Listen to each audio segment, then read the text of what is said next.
sori ñenn ñu nekk ñuy xaarante pour mën a départ ndoo ñëpp suivi ñu wax ni rek ñu di leen ñaan comme ni ngeen ko daan defee di teewlu parce que lii ñuy def du foo ndax xaalis bu bari lañ ci investir te dañu bëgg ëllëg formation bi leen ñu yox mën leen jàppale ci seen biir liggéey jàppale leen ci seen biir kër jàppale leen ci seen biiri mbokk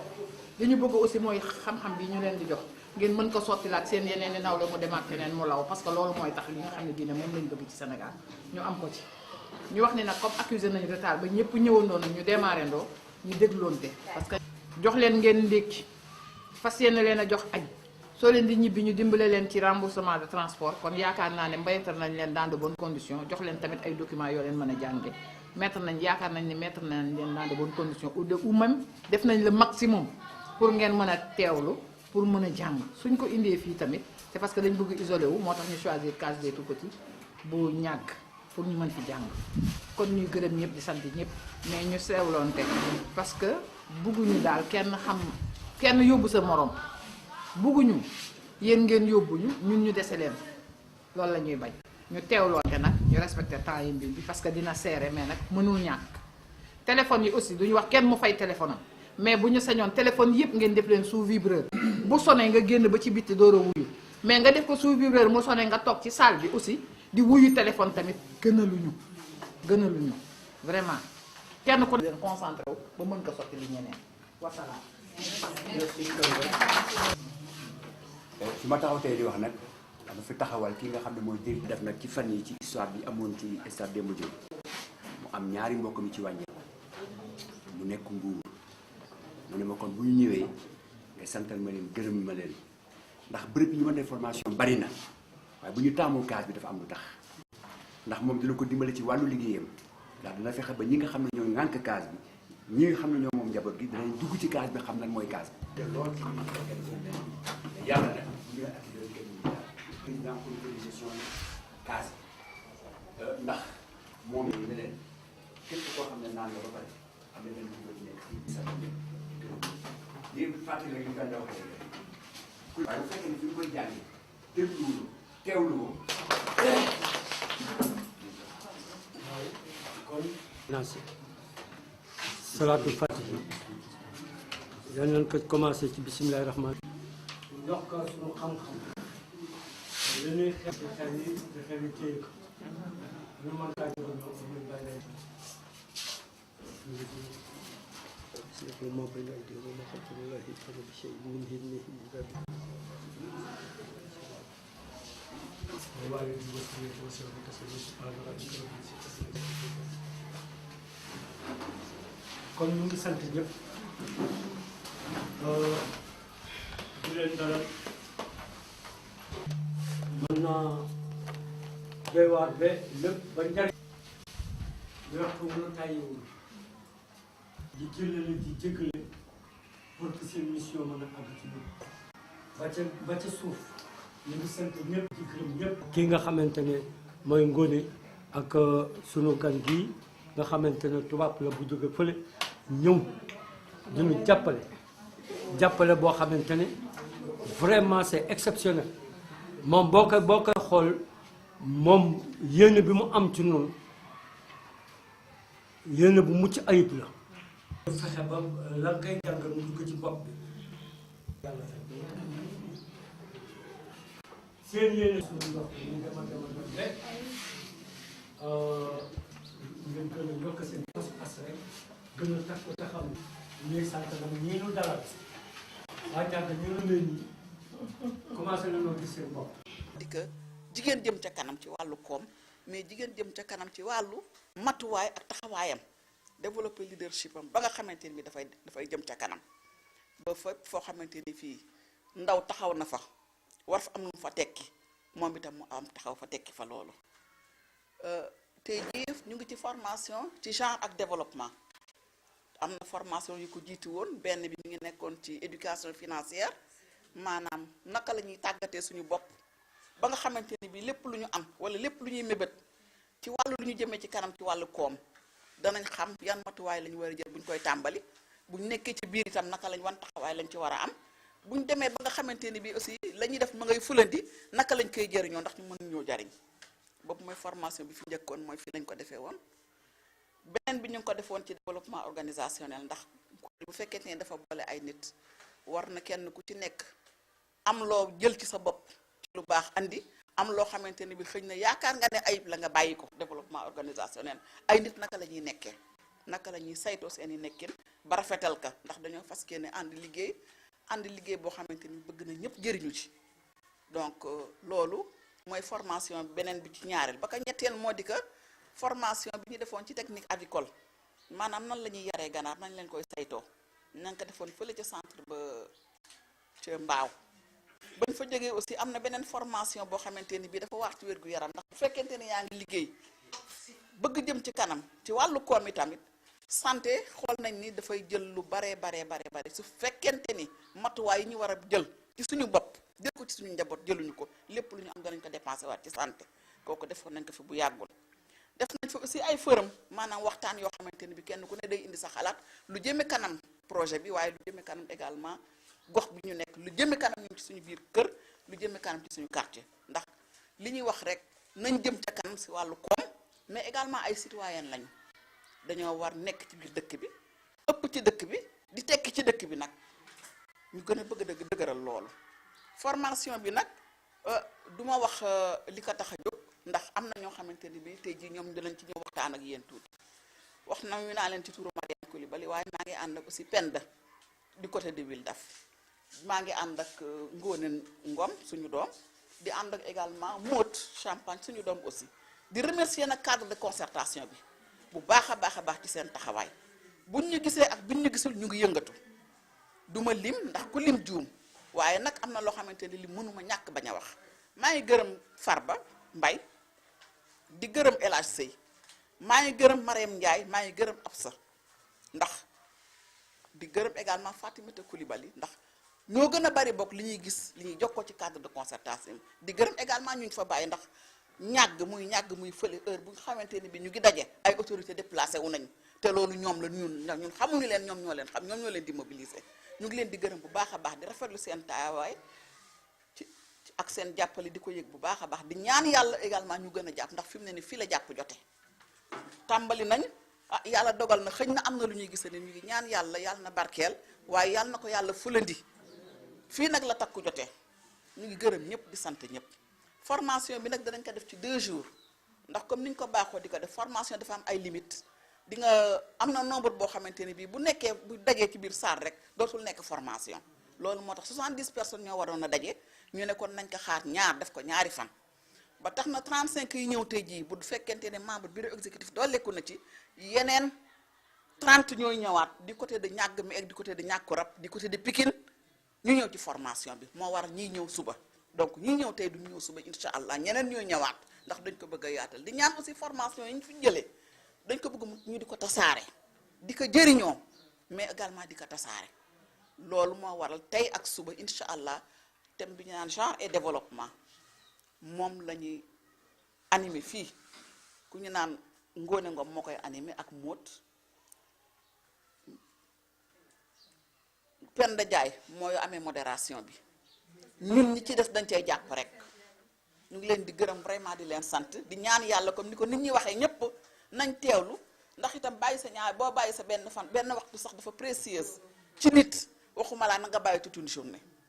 donc nañ leen teewlu vraiment fexe ba jël le maximum ci li nga xamante ne bii vraiment ñu ngi koy sàkku ci formation bi du ñu weesoo gërëm nag ñi ñu dalal El Hadj jërëjëf mais également El Hadj jigéen ñi nga xamante ne bii ña nga ca waañ ba ab sa mi jiite leen may mun a labam ci wetam gis ngeen liñ fi mënuñu jóge fa la ñëw di am dara lu ñuy defar fii te itam kër goo ñëw ña lay dalal ñooñu ñoo see buur donc jërë ngeen jëf taxawaay bi rafet na ñu ngi leen di sant bu baax a baax di leen massawu coono di leen wax ne jaraw lakk jërë ngeen jëf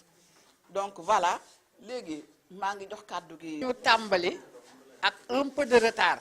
parce que fii ñu tollu tembe ñu ngi waroon toll ci 3e module bi te defaguñu benn kon dañuy boole module 1 2 ak 3 accéléré ko parce que dañu bëgg bu 5 heures ci kàttanu yàlla ñu mën a ñaanalante ngeen mën a dellu si jàmm parce que ñuy jóge Pikine dafa xaw a sori te aussi équipe dirigeante bi coordinatrice bi plutôt dañu jóge Dakar donc kon dafa xaw a sori tuuti kon dañu war a mën a teel pour def li ñu war a def mu dem ñu bàyyi ci xel nag ni il faut ñu am ñuy def affaire u gendarme mais mën na ñàkk téléphone yi su nekkee sous vibreur ba pare ku ñu woo nga jóg ndànk génn ci biti dem uyu vraiment maa ngi leen di ñaan bu kenn uyoo ci salle bi bu kenn uyoo ci salle bi ku sa téléphone vibré nga génn ci biti uyu ba pare xaw a sori salle bi dellu siwaat comme ça duñu perte du temps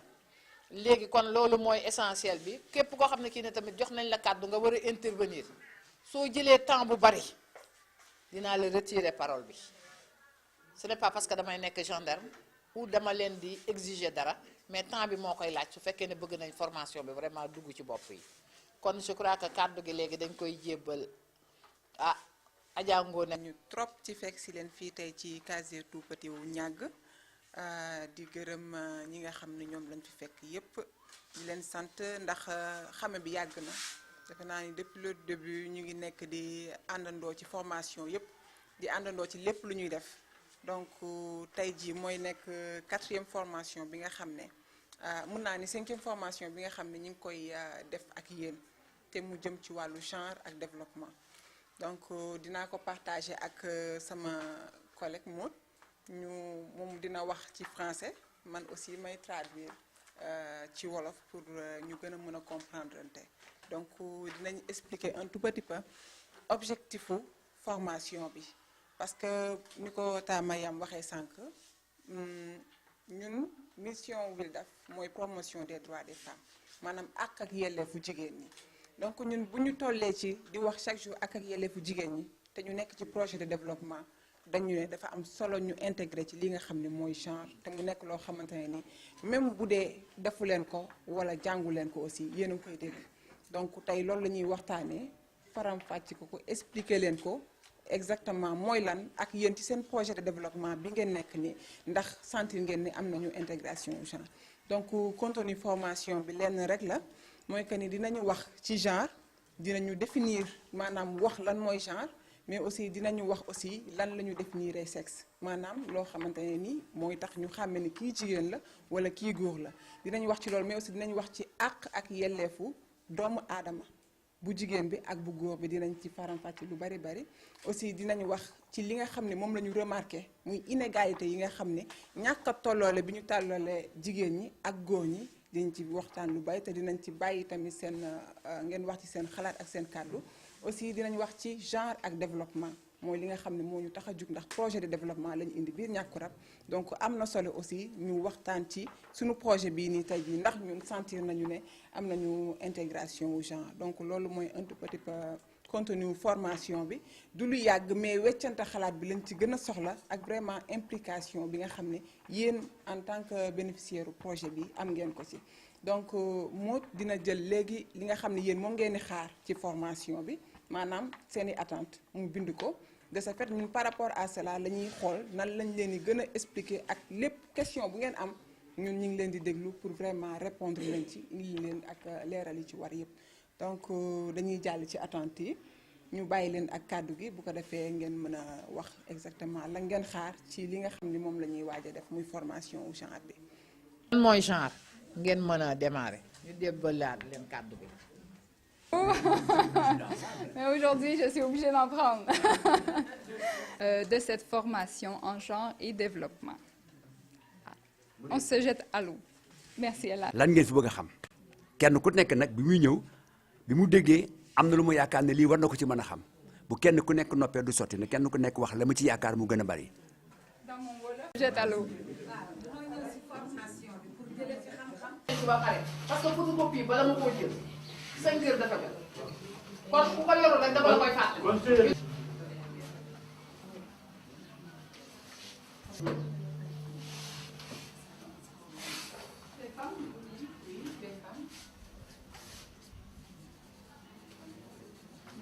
ñuy xaar ba xam ne lan lañ fiy fekk liñ fi fekk nag ñuy ñaan. renforcement de capacité mais quand même tu vas restituer après.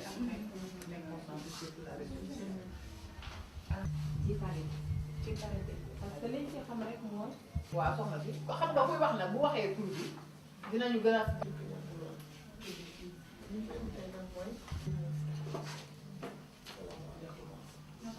te ci sunu mbiru xam-xamu yelleef aqu jigéen ak yelleefam taxawaay jigéen ci société bi ak aussi formation boo xam ne war nañ ko mën a am jottali koy tamit sunu ay xale comme ñooñu dañ nekk ci milieu scolaire élèves yi xale yeeg yooyu góor ak jigéen ana nan la ñuy waxtaan ak ñoom ci développement genre ak yooyu ñu mën a comprendre bu baax aussi lan mooy genre luy parité luy équité waaw yooyu war na nekk yoo xam ne day leer ci war a leer ci boppu jigéen ñi waaw sinon buñ ko defee aussi mën na am yenn gàllankoor yoo xam ne xëy na dinañ ko jànkoonte sur le terrain waaw loolu moo doon sama intervention d'abord. ba tàmbalee ci xale yi c'est sûr que relève de terre jërëjëf. waaw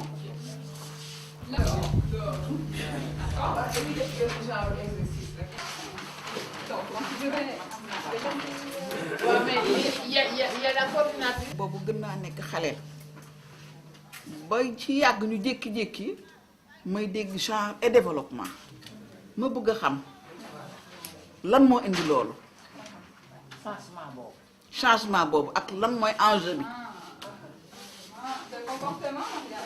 ah non pourquoi un autre concept est né. Le concept genre est né alors qu'on a toujours entendu le concept genre IFD, intégration de la femme au développement. Maintenant ce concept dañ ko xaw a bàyyi ci ginnaaw léegi nag indi concept genre lan moo waral loolu et pourquoi. Vous allez me dire si vous êtes d'accord ou pas d'accord. ay daw la de dañuy entraînement. mënul daw xam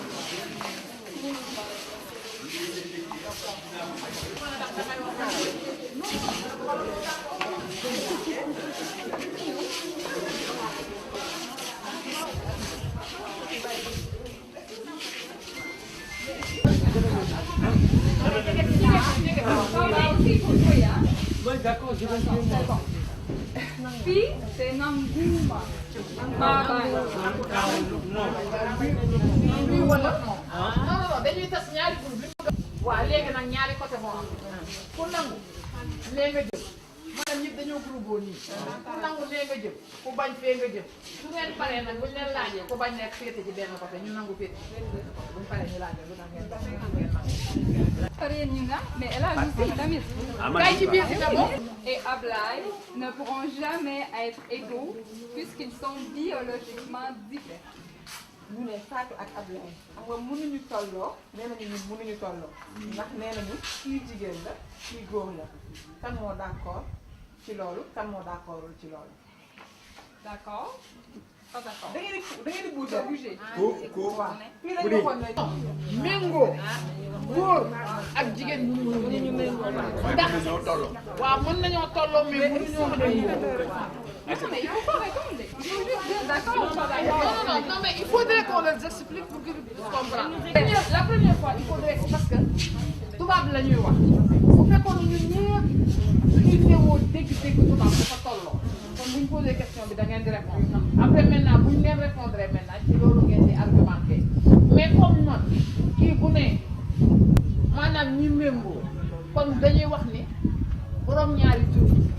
dañuy jéem a méngoo man borom ñaari tur la damay jéem a méngoo ak góor ñi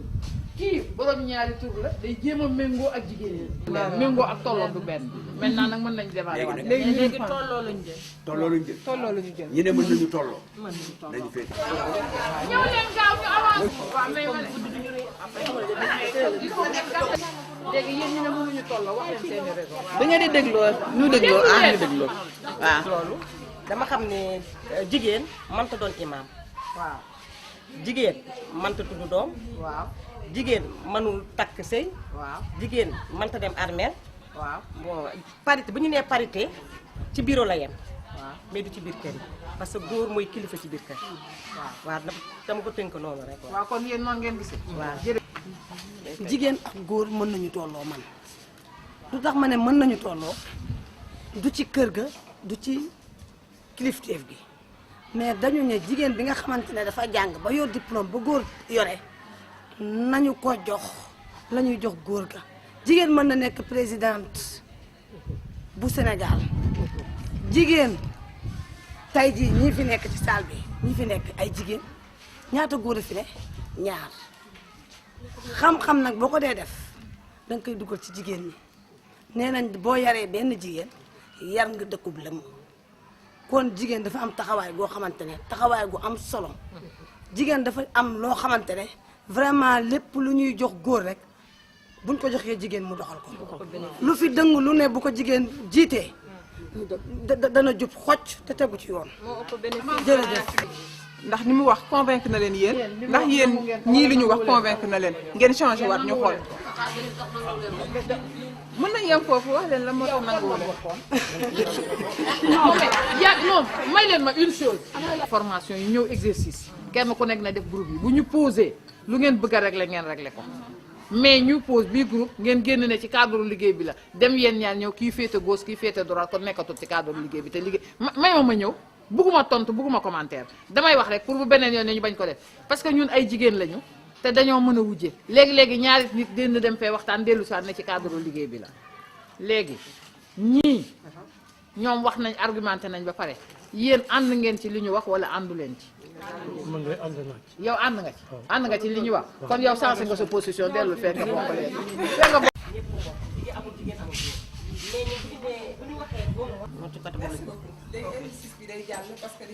Employé pour désigner les femmes.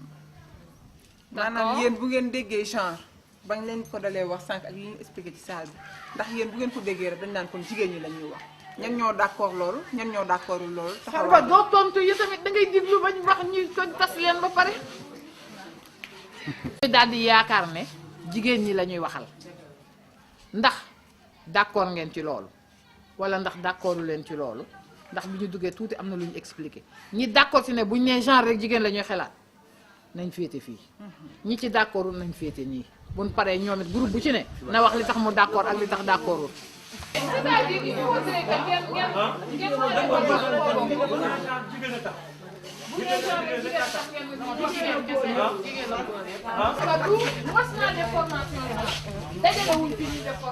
kii naan lii la kii naan du lii wala nga xam ne ñoo bokk gis-gis kon du jara formation moo tax ñu dajale leen yéen ne leen noo ko déggee ak nu ngeen koy dundee nu ngeen ko gisee man xam naa ne mosoo def formation genre moo tax waa Pikine tànn la boo ko mosoon a def doo ñëw ña ko def ñëwuñu leer na waaw léegi maintenant buñ nee genre ndax da ngeen di yaakaar ne jigéen ñi la ñuy waxal ñi yaakaar ne jigéen ñee moom genre ñoom rek la ñuy waxal nañ féete nii ci sama càmmooñ ñi nga xam ne d'accorduñ ci loolu ñu féete nii ñu féete ci sama càmmooñ ñi ci d'accord féete sama nijoor de tout temps je fais la confusion entre la gauche et la droite.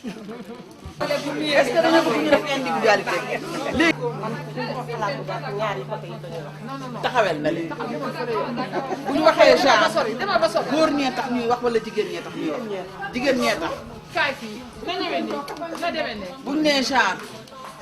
góor nga yaakaar ne moom la ñuy waxal wala jigéen ñi la ñuy waxal jigéen ñi yow nag bu ñu nee genre ah taxawel na genre genre góor ak jigéen ah genre boo ko déggee looy wax góor ak jigéen waaw soxna si foofu ngay def genre ah indécis xamul loolu tax genre ñëpp a ko tax a jóg genre genre ñii ñoom féete nañ ci jigéen ñi ko tax a jóg. elle est indécise. ani lam farba genre nit très bien tu es dans rek lañ fi woo ay jigéen rek lañ fi woo genre ay jigéen rek lañ fi woo genre ay jigéen rek lañ fi woo d'accord kenn ku nekk sa argument après bu ñu demee foofu dana jox lu tax waaw ci ñooñu parce que da waa mais waaw moo tax nag ñu laaj ko lu tax féetewul fenn mu wax lu tax dangay wax dangay di wax lan moo wax da nga ñëw pour jàng da ngay wax li nga xalaat fi yow newoo góor la newoo jigéen ñi yow ban gis-gis nga ci am ak ban dégg-dégg nga ci am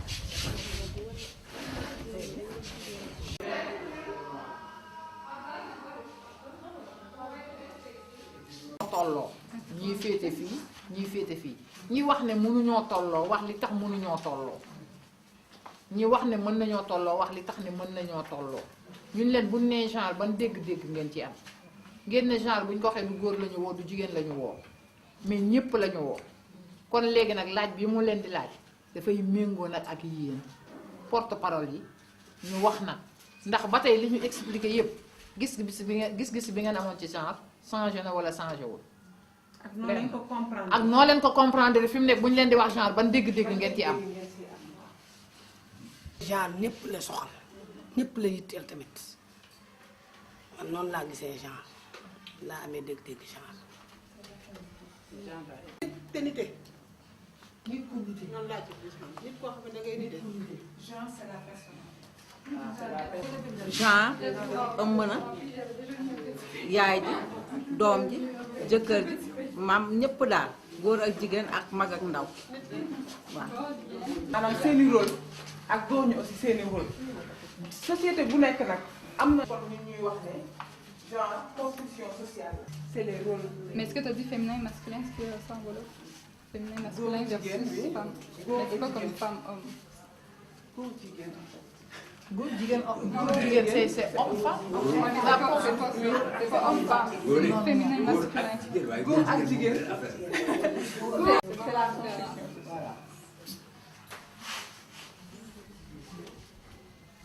ñuy wax ni kon jigéen lii lay def góor lii lay def mais dafa am loo xamante ne nii jigéen ci boppam moo ko moom am loo xamante ne góor moo ko moom dinañ ci dellusi bu baax a baax te li ngeen ñu wax bu boobaa yan rôle ñoo xamante ne nii jigéen bañ ko xamee ba léegi loolu lay def ak góor bañ ko xamee ba léegi moom lay def donc après léegi yéen di ngeen ñu gën a. On va donner des exemples. sànq wax nañu en fait ci mooy égalité bi donc ñu wax leen loolu am ñu jox ñu ay seen réponse maanaam argumenté wax ñu ne ñu ñoom ni ñu ko comprendre donc sànq am na ku waxoon ne jigéen mënut a nekk imam jigéen mënut a tudd jigéen am nañ ko ci góor ñun ba société sénégalaise taxawee ba léegi dañu jàpp ne jigéen mënut a nekk imam ndax lan fa moom mën a wax ndax lan mënuñu jàpp ne jigéen mën na nekk imam.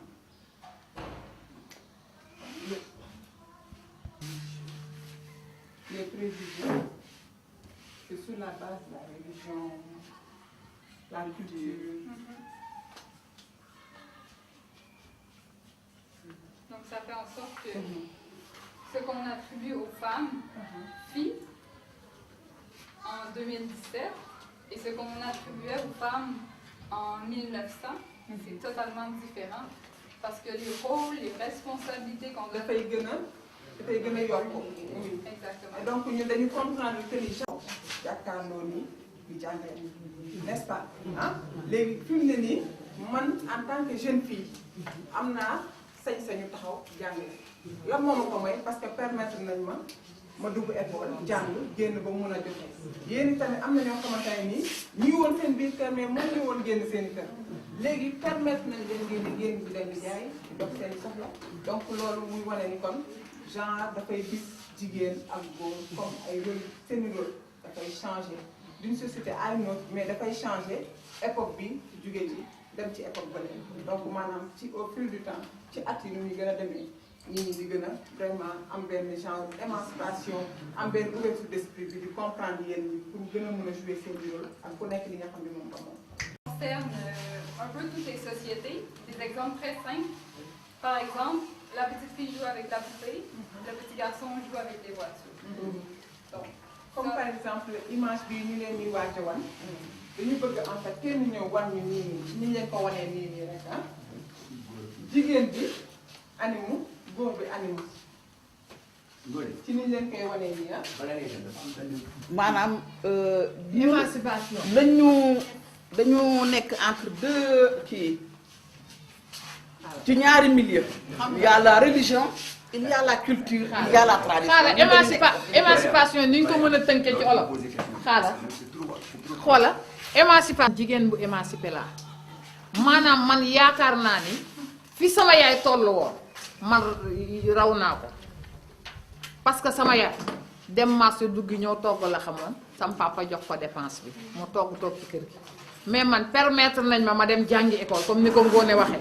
kon maa raw sama yaay émancipé naa parce que mën naa lu sama yaay mënul woon muy benn waaye ci biir émancipation boobu buñ ko wëree ci réew yi ñu wër ñun li ñu am ci Sénégal yeneen réew yu ñu am amuñu ko ñun fiñ ci tollu tey Gambie gi ñu gën a jege amuñu ko Mali amu ko Guinée amu ko parce que fii boo leen créer seen kuréel yi jigéen ñi ñoo ko jiite Mali góor jëkkër yi ñooy nekk trésorier ñooy nekk secrétaire général waaw xam nga ñooñu mënuñu wax ni dañu émancipé par rapport ak ñun ñoo leen gën a émancipé mais ci biir émancipation bi li ñuy dox yépp dañ ci dugal diine ji parce que diine ji dafa ànd ak ñun diine ji dafa ànd ak ñun ci biir loolu man dama émancipé jullit laa muskalaf laa am naa col gu ma war a sol am naa nu ma war a doxee ba ku ma gis dina xam ni man mii ku émancipé la waaye dina gis ne kii di dem jullit la parce que dañuy ànd ak diine ji làng ak moom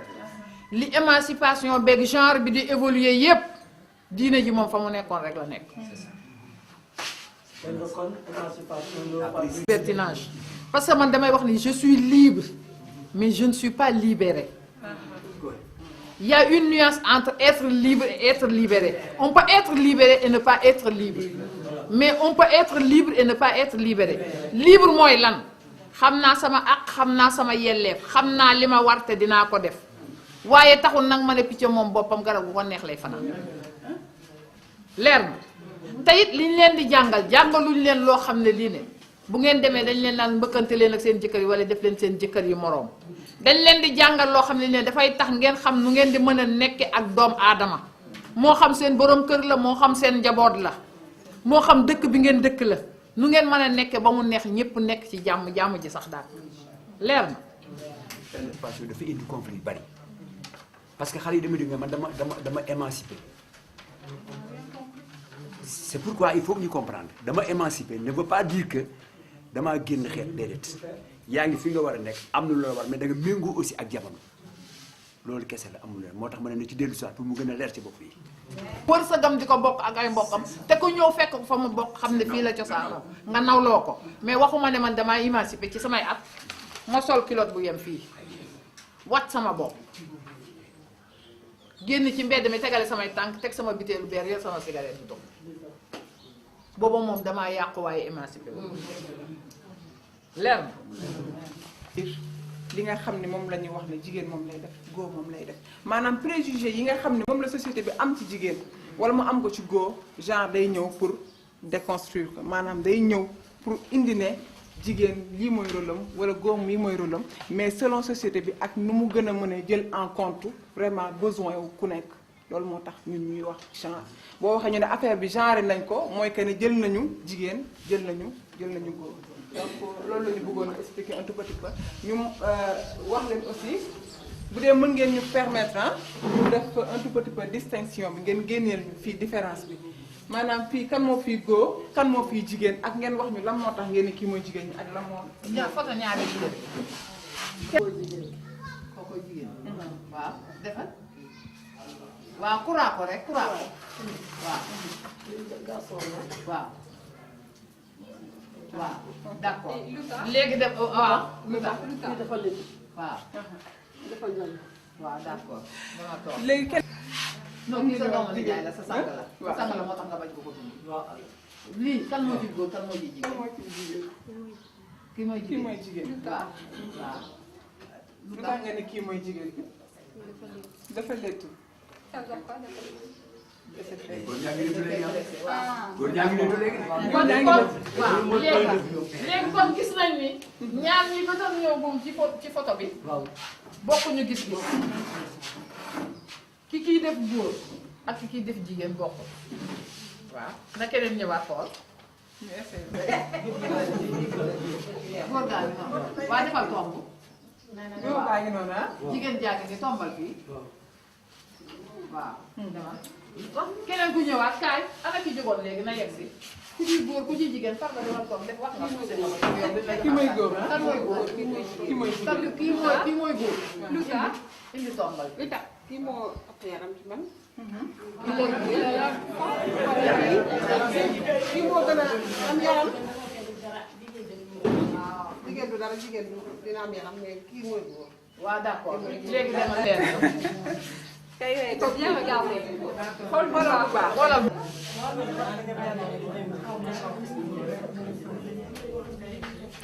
kii mooy jigéen. kii mooy jigéen. kii mooy jigéen. parce que li tax mooy jigéen. parce que dañoo gis mu léttu mel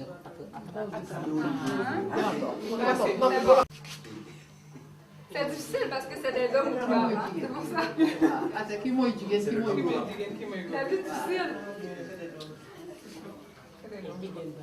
jigéen baa ngi noonu. waaw waaw jigéen baa ngi léegi nag jigéen bi lu tax niroo jigéen lu tax ko mooy jigéen niroo wuñu léegi lan moo tax nga ne kii mooy góor bi kii nii lan moo tax nga ne mooy góor bi. waaw d'accord waaw d'accord léegi gis nañ ne juróomi nit ñëw nañu ñu xool photo yi ñu laaj leen kuy góor kuy jigéen mais gis ay gis-gis maanaam kii am na ñetti nit juróomi nit ñii nee nañ góor lañ ñii nee nañ jigéen lañ ñii nee nañ kii mooy jigéen kii mooy góor donc bokkuñu gis-gis. léegi ñun bi ñuy def photo bi ñuy génnee loolu dafa yomb da ngeen di ñëw rek ngeen xam ne kii mooy jigéen bi kii mooy góor bi léegi ñun ñu départagé leen ah déjà kii nii am na karaw ah mais kii dafa am karaw mais dañ ko defar attrape. waaw chouchou baa ngi nii. ah kii déjà gisu leen ay yéelam yu lan la koy wax. yéen waaw non non yi nekk fii. xef mooy si waaw. gisu leen xefam bi te alors que xefam bi dafa génn bu baax a baax. ñuy wane kanamu jigéen ni muy fiinee par rapport ak kanamu góor ah. fii en fait dafa defoon couche bu rose. kii defoon couche bu bleu. bu ngeen gisee hôpital bu ñuy soog a am bébé dañuy gis ñu takkal ko bracelet bu rose ak bracelet bu bleu bu ngeen ñëwee rek bu ngeen tiimee bébé rek da ngeen xam ne kii mooy góor kii mooy loolu mooy li nga xam ne ñun société yëpp loolu lañu reconnaître jigéen dafa pistolet. gis nga déjà di ñuy defee différence bi ci xale yi